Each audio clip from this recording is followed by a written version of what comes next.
I'm really excited for this video because we're going to be looking at how we can do this really cool effect with just some CSS. It's so fun. Just so you know that we're going to be starting off by first looking at how we can make it look like this, and then how we can update things to go from this to jumping over to something a little bit more interesting. And anchor positioning is used for this, and it could be even an enhancement, a progressive enhancement, where we go from this version to the other one. And if you want to follow along, the starting code is provided, so you can go step by step along with me if you want. We are starting with a few things in place just to help speed us up at the beginning, just for the standard styling, but we'll do a quick review of it, where I have my nav here with a UL and my list items and links in there. So nothing fancy in terms of that. I have some custom properties set up at the top here for colors that we can use. In my base layer here, I have my box sizing reset, my color scheme set up, and just my background that I've put on there, as well as centering this, just because we're in silly demo land. So centering it on the page is quite common. I did increase the font size, again, just for demo purposes. And then as far as the navigation goes itself, so I have my primary navigation, and then I'm just using some nesting here, where I have my UL, so a margin and padding of 0 and a list style of none. Then I'm doing a display flex just to get everything to go next to one another, and a gap of 2 rem to give us some spacing, which this is going to get changed out a little bit. A bit of padding, a background on there, a border just to give us a subtle little border around there for this type of effect, and a large border radius. If you've never seen this trick, when you want a pill shape, you just want a really big number, right? So if you hit the right size or anything bigger, you'll have a pill shape. So I just tend to 100 VW is always going to be big enough. Doesn't matter if I change anything. So I know I always have a pill there. And then on my links, I've just removed the text decoration and set a color on them. And we're ready to go and get into the fun parts of this now and actually making some interesting things happen. And so for these things to become like these backgrounds that are coming on here, there's a few different ways we could do it. And this could be part of my links, or it could be on the list items. And I'm going to suggest that we do it on the list items. We could probably do a lot of this as just a background image if we were just going to have it go on the individual links. But I do want to be able to make this type of thing happen, where we're going to need another element to update things eventually to get there. So because I know that's my end goal, I'm going to suggest that we do a lot of the work on the list items instead of on the links themselves. And that's just because if I'm making a pseudo element and I want it to be behind the text, it's much easier if it's not with the link itself. You could probably manage to get it to be on the link too, but I just think this makes it a little bit easier.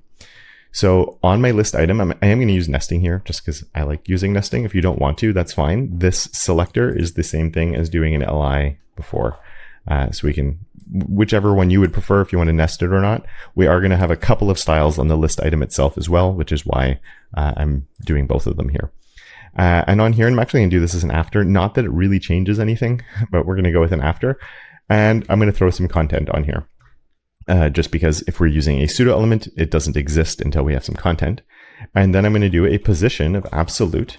And this is the reason I wanted my regular list item selector here, is because that means this needs to have a position of relative, because I want to make sure that we're stuck within the list item and not, it makes the list item the containing block for this right here. And then knowing that, I can come here and just say inset of 0. And let's give this a bright background for now. We're going to come in with a lime, just so we have a bright color that we can actually see. And we see that it's working. Awesome. I'm going to tone this down a little bit with a lime green, which interestingly enough is slightly darker. And the reason I'm doing that is because I want to be able to make sure I can see my text. And this is where in my opinion, the easiest thing to do is just to come onto the link itself and then give this a position of relative. So I can give it a Z index of 2. And by doing that, now the text will pop up above, because we're now adding it in, we're layering things now, right? This is going to put it in front of this, as we can see. But I would suggest, I don't even know if I suggest it, just we could, if we wanted to, also be explicit and give this a Z index. We really don't need it because it was already working, but just in case, I'm throwing it in there. But if you'd rather omit it, I don't think it would cause any issues whatsoever. Now, we need these to have a little bit more size to them. And usually what happens is the first thing is, well, I could come here and give this some padding just to make it a bit bigger.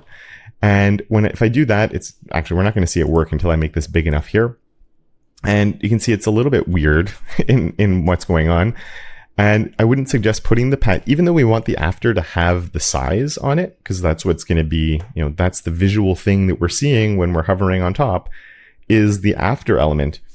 I don't want to put the size on the after. I want the size on one of the other elements. And so the first thing we could think of is, well, I could put it on right here where my padding is on this one.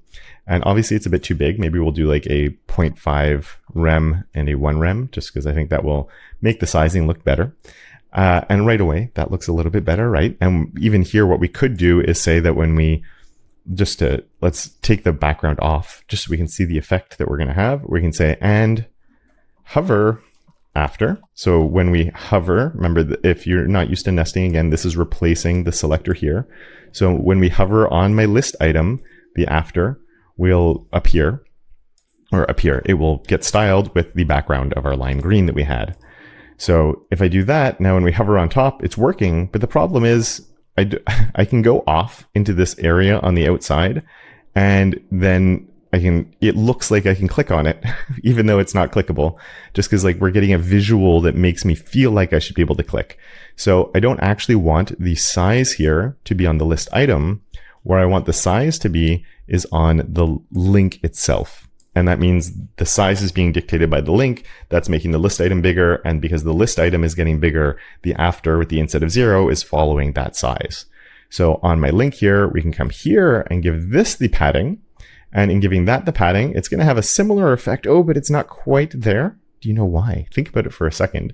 And the reason for that is because a link is an inline element. So the padding on the top and the bottom, visually, if we had a color on the link, you would actually see it, but it doesn't impact the layout with inline elements. So I'm just going to say this is a display block right here. So now my padding top and bottom actually work the way that we want it to.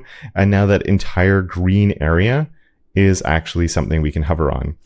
And I don't have to use a focus within or something like that. We should have a focus within here as well as not just a hover effect. And we'll update things as we go through.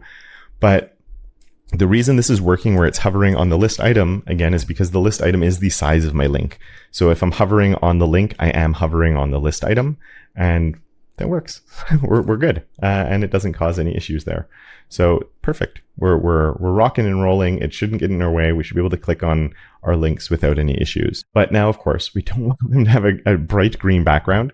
I am going to come in here with a border radius just to make it a little bit more rounded, because we already have this rounded look on there. So I think that looks a little bit better. And the other problem actually we're going to fix right away is now that I've added this, if we do this, there's a space in between, which if you want to just keep it like this, it's probably not the end of the world if there was a space in between them. But if we want to update it eventually to get to this type of thing, if there's a space in between the links, it's going to make it vanish and reappear for each one, which we don't want because we'd be able to hover on empty space in between them. There might be ways of working around that, but I think the easiest thing to do is just to get rid of our gap and not have a gap on here on the list, and just rely on the padding that we have here that's creating the size of each one to create that spacing for us. And because we're only seeing one at a time anyway, it doesn't really matter that it's, they're touching. So if we had that, so it's always lime green or whatever with our eventual background color on there, then that would look kind of weird. But because only one of them will ever have that background on it at any given time, I think it's completely fine just to have the padding creating the space. Also, for anyone who's listening and wondering what's up with my voice, it is sounding a little bit weird. I'm fighting a little bit of a cold right now, but I'm having too much fun with CSS. So it was time to dive into this and record this tutorial for you. So, okay, we're set up there. The next part is going to be a little bit of a setup just to make them look really nice. And then we'll get into some of the more effecty stuff that we're going to be doing. And for this part of it, it is something where it's sort of like that glassy effect you can get on things. Most of this can be done just by layering gradients on top of each other and layering images. In this case, we'll have a regular image, but it's all about having the images that are in there. And for this, we're going to turn off our lime green for now, and I'm not going to do it as a hover effect. We'll bring it into the hover effect afterward. But for now, we'll leave it right here just so we can see it, so we're not worried about styling it and having to hover over or having to open our dev tools or whatever. So I'm going to use the background, and I'm specifically using the background shorthand here and not a background image, even though I'm just going to be doing a radial gradient to start with. And I'll explain why in a minute, but we're going to start with a radial gradient here, and I'm just going to do a circle. And actually, I won't do it as a circle. Let's just leave it as a radial gradient to start with, and we're going to do a red to transparent to start with. And I'm doing red just again for a bright color. And it's a little bit hard to tell probably, but when it's a radial gradient, it will follow the size of the element a little bit. And the default is ellipse, so it will stretch it out. And I don't really want that. It could probably be fine, but I'm going to set it as a circle instead. And circle is a word I always don't spell correctly. And by doing it as a circle, you can see it actually just makes it a circle. We could set a specific size here if we wanted to, but I don't think we need a specific size set on the circle. But what I do want to do is move it way down. So I'm going to do an at 50%, which will keep it centered. But then the y-axis, I'm going to move it all the way down to like 150 or 200%, just because I only really want it mostly coming down to the bottom. I could probably even move this down further, just so it's more of a glow coming off the bottom instead of it being the entire thing. And the two choices we sort of have here is, well, first we could set the size of the circle, but when I move it down, I could also play with the values of like where the red is going to. So I can make it we could just make it so like the transparent, it's fully transparent by like 60%. And it just makes it a bit more of a subtle glow coming down at the bottom. And maybe then we can boost this up. Again, there's sort of different ways you could get that, but the main thing I'm after right now is just this glow that's coming off the bottom of the button. Or button, the link, whatever we want to call it. And I'm just going to put these like this to make it so we can see all the values coming at the same time. And then here, instead of red, I'm just going to come in with my light color, which is my color primary 100, I think. And that should just make it more of like a whitish color that will give us our base glow. And I'm also purposely putting this one first because I want to make sure that it's all the way on top. Because when we're going to have multiple backgrounds, like we'll come in with our background image next, just to get that in there. And when you have multiple backgrounds coming in, what happens is they layer. So if I put, we'll just put this one here. So I'm just going to put a comma, and I'm going to paste this. This is the same background image that I'm using for the body. So you can get the code for the URL. It's just from Unsplash. But if you go up to the body, you can just copy the URL that's coming there. And now we have all these stars coming in right here. And on top of all those stars there, you can see that that glow is still coming in. And just to make it more clear, let's make this we'll do lime again. So there we go. We can see that the glow is definitely coming on top of them. Now, the problem with them is they're a bit too bright. Right? Like it's really in our face, the image. So I'm actually going to come in with another image here. And this one's kind of interesting. We can do a linear gradient. You can do a conic gradient. You can do any gradient you want for this one. I'm going to do a linear gradient. And what I'm going to do is just say, for now, red. And we'll put a comma here, and that will give us a solid red, because you can do single color gradient stops now. The browser support for this isn't perfect, but it's essentially the same thing as doing red, red. This is in all the browsers, I believe, but just it's relatively new, especially in Chrome. So one way we can avoid doing red, red is just doing red. But if you do want better browser support, you can also set the stops.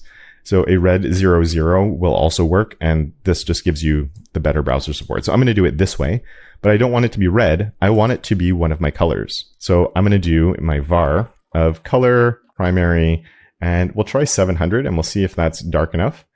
And that should come in a second, except I have a missing parentheses right there. And now we can see we get the color here. If I make this lighter, we'll do 100 just so we can see it's the full lightness is coming in. So by doing this, I'm getting my darker color. The problem with the darker color right now is it's not transparent. It's a variable. And with variables, if you don't have an alpha value, you can't change the alpha value. But now we have relative colors in CSS as well. So I'm just going to do an HSL, wrap this entire thing in my HSL function, and write from. And so we're saying I have an HSL value from this variable. Then I can write H space S space L, which means it's actually going to keep the same HSL values that are in the original one. But then I'm going to do a / and say like a 0.2. And that gives me this color at a 20% opacity. Or maybe I want an 80% to there we go. I think the 80 actually looks pretty good there, where we're getting the stars coming through, but it's quite subtle. Or maybe not quite subtle, but subtle enough that I think it we see the stars, but it's not that super bright thing. The text is still readable. So I'm pretty happy with that. There's only one last part of this that I do want to do, or I want to add one more gradient, and this is where the background shorthand, the reason I went with the background shorthand, is I want to add one more gradient. So I'm going to come all the way here, just to add my comma. This could be any gradient we want. It could be a radial gradient. It could be a linear gradient. I think we're going to do a linear gradient just to make it a little bit easier. And for this linear gradient that's going to be here, let's just try putting red for now. We're going to do a red we're just going to do red now. Single color gradient stop for the moment. But obviously we can't see it. And I want it to be this like subtle effect that's sort of coming out on the top. In a way, a bit of a fake border, because eventually this will be a gradient and not a single color. And that's why I went with the background shorthand here. So what I'm going to do here is I'm actually going to add a border of 1 pixel. Let's start with 3 pixels. It will be 1 in the end. So if you're following along, you can do 1 for now. It's just going to highlight how it works better. I'm going to do a border of 3 pixels. And we're going to say solid, and we're going to say it's transparent instead of setting a color on it. And when you do that, you see there's like this weird effect that's gone on now. And the reason that's happening is because when you have a border, backgrounds go underneath them, but they're focused on the padding area, and then they repeat in the areas where the border was. And you get these weird effects going on. And there's 2 properties that we would use with backgrounds to make them go within, like play with the size they have. And what that is the background origin and the background clip. But if you use the background shorthand, you only have to declare it once and it works for both of them. So if I use a padding box, it probably will do a small update. Then I'm also going to take this padding box and put it on this gradient here, padding box. And now you can actually see it looks even weirder because the stars are coming out on the outside of it. And so that means I'm also going to come on this one and do a padding box here. And so what we've done is we're sucking in, that's on the wrong one. That's my linear gradient. That's on its own. I want to go on the one that's my URL. So I do have to go all the way over here before my comma. And I want that one to be on my padding box. And that's pulling the image in now. So it just means that all 3 of these images are only living within the padding box and they're not going out into the border box anymore. Whereas this last one is living out in the border box if we want to be explicit and set it there. And as I said, we don't want 3 pixels, but I also don't want this to be red like this. Let's stick with red though, just to make it obvious. So we'll do red transparent. And that gives us that. And then let's say 2 bottom left, I think is what we want. I always forget if it's 2 or from. So that's looking okay, but we're going to do the transparent will come in a lot earlier, I think, at like a 40% or something like that. If we can find my percent sign on my keyboard, there we go. We found it eventually. For this type of thing where I just want it to sort of be highlighting in the top corner like this. And then the red here can get changed over to being my variable here. So we'll do my var color primary 100. So it's more of the right color. And then the 3 pixels looks terrible. But when we drop that down to 1 pixel, it actually gives us like that little shine effect there. If it's too bright, you could even use that HSL thing to tone it down a little bit. I'm going to keep it like this so we can see it. But again, that could be toned down if you wanted to. Or you could even use like a radial gradient and position it differently as well. It's completely up to you. But I think that looks pretty good. I'm actually really happy with that. But what we want to do now, and actually let's leave that there. We're going to keep it all there. We're not going to move that off. What we're going to do is on this, we could set this all just to have an opacity of 0. Opacity of 0. And then our hover after gets an opacity of 1, which is currently commented out for some reason. I must have done something, and I don't remember doing it, but there we go. So then, if we do that, now when we hover over, it comes in, which looks okay. It's not fantastic, but you know, I think that's already a nice first step. Then all we need to do is transition the opacity over, say, 500 milliseconds. Might even be a little bit slow. That looks pretty good. And I'm actually really happy with that. I think maybe the one thing I'll do is just increase the size here a little bit to give us a little bit more room for the size of it. There we go. So part 1 is basically done. I think that's a really nice effect. I think it looks good. And yeah, I'm pretty happy with that. I hope you are too. But now we can look at updating this a little bit to actually make it move around. And to make it move around is an interesting thing. What we're going to do, and this is where having the nesting helps because we're going to move a lot of stuff. Though the opacity, yeah, we're going to just take all of this for now, all the way up to the after here. I'm going to remove that. And I'm going to come onto the UL itself, and we're going to nest this on the UL instead. And now we should get a, it's really broken. When I hover on anywhere, we're getting it just showing up everywhere. So let's start by coming on the UL and just giving this a position of relative. So now it's relative to the UL, and now it just fills up that entire space. So we just have one pseudo element now. We have one pseudo element that is on the UL after the UL, and it's coming in this entire area like that. Now that looks a little bit weird, obviously, at the moment, but it's sort of the beginning of the effect, which I liked, because when it starts off, actually, we have to fix that a little bit because I don't want this to happen. But when we come in, it's sort of cool that we can like zoom that into the element we're coming on. So to be able to do that, we're in the first starting stage is actually correct, right? And now we want to be able to come in, but onto different elements. So how can we do that? And that's where things get kind of interesting. So this is perfect right now. But what we're going to do is on this after, where we have the position, I'm going to give this a position anchor of hovered item, I guess. You can come in with better names potentially. And if you haven't seen this, this is part of the anchor positioning that we have now, where it works just like a custom property would. If you're declaring a custom property, you have to have the 2 hyphens in front of it, but I'm doing a position anchor instead. So it's going to look for a position anchor of hovered item. If it can't find one, it's fine. It's going to just stay positioned relative to the thing it's already positioned relative to.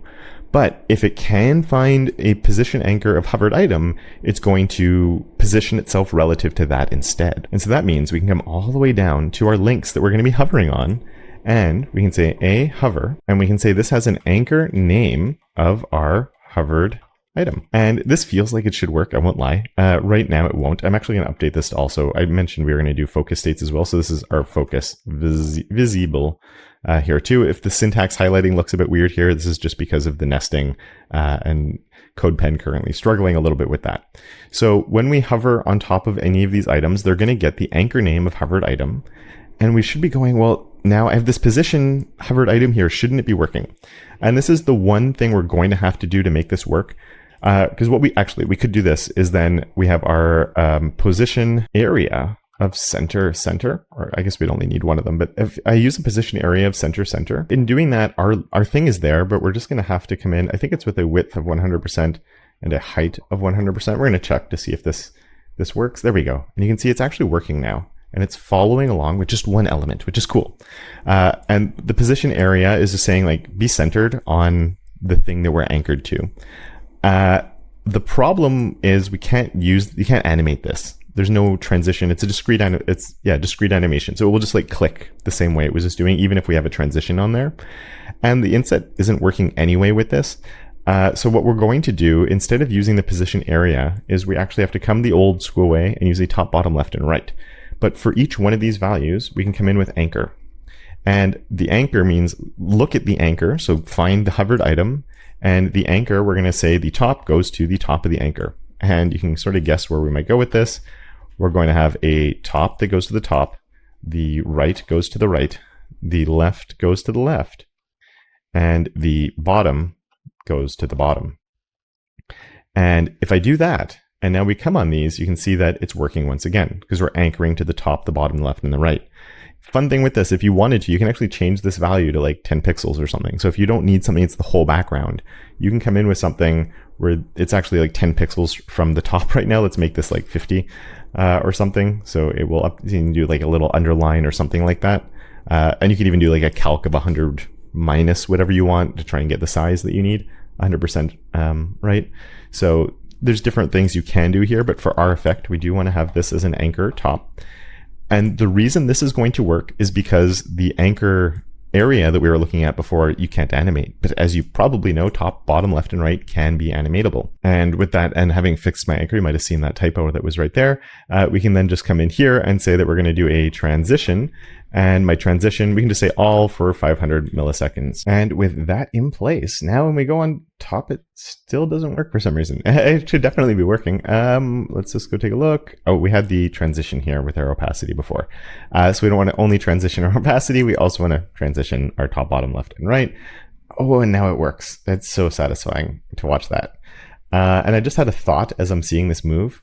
we're going to try something that I wasn't planning, and then we're going to fix it so it doesn't just appear like this, which is that one is a gotcha when you're using anchor positioning. Okay, we have a radial gradient, linear gradient. Okay, so I'm going to come here. We're going to try this background attachment. And I want to try using fixed. Now I think fixed is going to be really weird here if we do it like this.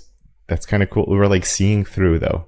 Ooh, I hadn't planned this part, but when I saw how it was working, so I want the fixed, but I only want the fixed and for this one.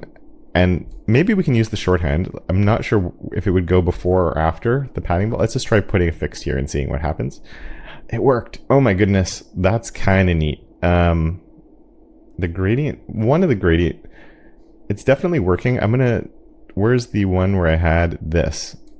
This one doesn't seem, it's still solid. Okay, so we just need that one to maybe be a little bit darker. Just because I want to make sure that I can still read my text. We made an improvement. We made it like see-through as we're doing this for some reason. I don't know why it's see-through. You can take that with your fixed or without the fixed. It's up to you, but I'm super happy that worked. So just adding that there. So cool. And it's just my background, my body's background, I think I also have as fixed. And if I don't, maybe we're not actually seeing through to the same image, but if you have the same image and they're both set to a background position of fixed, it fixes it to the viewport. So then it's always going to look like it's see-through. Ooh, that could be fun for some stuff. Cool. So now we want to fix this thing where it like appears out of nowhere. And this is the real gotcha with anchor positioning is this hovered item. First of all, we're going to want this. So I'm going to take this name, the hovered item, and I actually want the entire list to be the hovered item when we're not hovering. Oh no, we want it to be the entire nav, the primary navigation. So we should be able to do this. Anchor name is the hovered item, but it still doesn't work. And this is really frustrating. The reason it doesn't work is this position relative here. But this actually, let's just put this here first of all. If you have a parent that has an anchor name on it, and you're trying to anchor a sibling to that, it will not work if the position relative is here. There's probably reasons for it that I haven't figured out yet. But by taking that off, now we can actually see it's filling up that whole space. Whereas if we did it like this, it doesn't work. Nothing is there. And you take this off and now it works. So why that happens, I don't know, but it's cool because it gives us this type of thing. But as I said early on, we don't want it to really do this here. We only want that to appear once we've hovered on one of the actual elements itself. So when we had that opacity going up, that was on the hover after. What I'm wondering, there's a few different ways. First of all, we could definitely come here and say, and focus within after. Right. So the focus within should make it work for when we're tabbing through, which is perfect. It's working exactly how we want. But for the hover, I don't want it to be when I hover on that. So let's take this one off. So now it still works with our tabbing, except I don't have an opening curly brace. So there we go. It's working. We can see it there. I might actually turn off the outline. I'm going to leave it for now because it makes it more clear, but I might want to alter the outline a little bit on this one. But it's pretty awesome that works. And then it does that zoom in and out. So when I tab into it, you can see it comes in onto there. So it's perfect.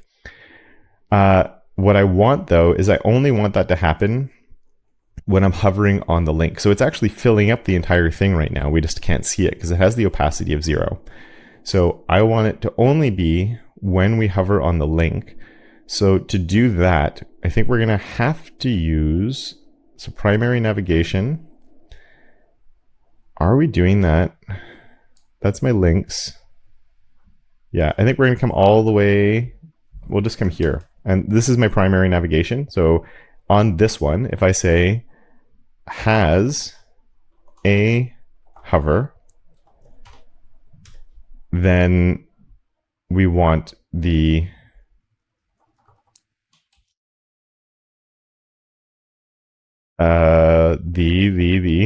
this is on our UL, right? And again, this could actually be placed, I think, directly on the primary navigation, and it would work fine.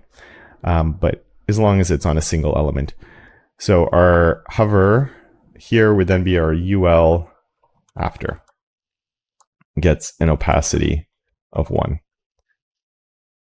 And now if we're hovering out here, we're not getting any weird things from happening, but as soon as we actually get hovering on one of the elements, it's kicking in and it's working. And I guess just to simplify, instead of having this split in two, the focus within is amazing. I like using that when I can. And in situations like this, it does make sense. But if we're doing that, we might as well say, and a focus visible instead. So it's basically the exact same thing. So if we tab, it will still work. And if we go with our mouse, will still work. And yeah, super fun effects. So I really hope you enjoyed this video and do some other cool things with anchor positioning, because it's such a cool thing, especially that we can animate things around like that. And yeah, thank you very much for watching. And until next time, don't forget to make your corner of the internet just a little bit more awesome.